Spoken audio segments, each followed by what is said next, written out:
আসসালামু আলাইকুম, কেমন আছেন সবাই? আমরা আলহামদুলিল্লাহ ভালো আছি। অনলাইন ক্লাসের জন্য সকালে তাড়াতাড়ি উঠলাম। সকালে আমরা ট্রাই করি খালি পেটে কোনো কিছু হেলদি খাওয়ার। তো নাস্তার জন্য সিরা, আম, টক দই আর দুধ দিয়ে এই ডেজার্টটা বানিয়েছিলাম। তারপর অনলাইন ক্লাস করতে করতে কর্ন খেলাম। তো আম্মু পরে ডিম ভাজি করতেছিল। অনেকদিন পান্তা ভাত খাইনি, তো আজকে ভাবলাম ডিম ভাজি দিয়ে পান্তা ভাত খাই। এরপর আম্মু রান্নাবান্নায় চলে গেল। আবু বাজার থেকে ফ্রেশ মুরগি আনছিল। এখানে আম্মু মুরগির জন্য মশলা কষাচ্ছে। তো মশলা কষানোর পর আম্মু মুরগি দিয়ে দিল।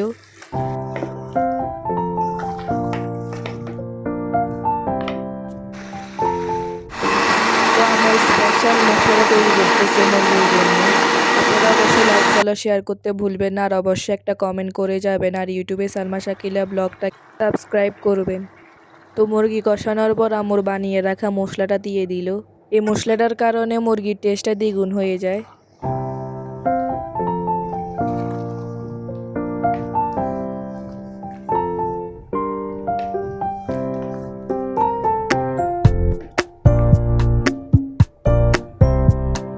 পরে মুরগির সাথে ফুলকপি দিয়ে দিল।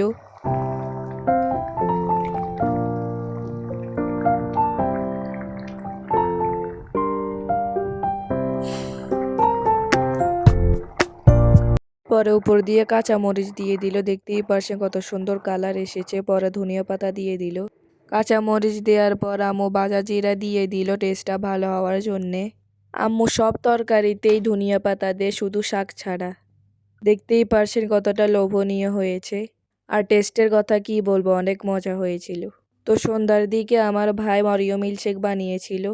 তো রাতে আব্বু মার্কেট থেকে লাল শাক নিয়ে এসেছিল। তো এটার জন্য আম্মু লাল শাকে দেওয়ার জন্যে মাছের মাথা আর ইসাগুয়া শুটকে পরিষ্কার করে নিল। তো এখানে আম্মু শাকের জন্যে মশলা কষাচ্ছে।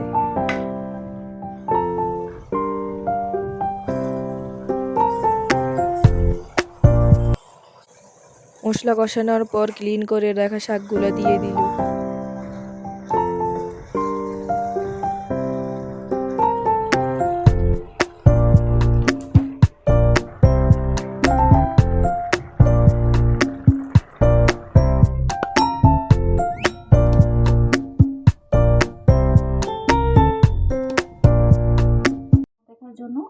দুপুরে রান্না করা চিকেন আর লাল শাক দিয়ে মজা করে ডিনার খেলাম।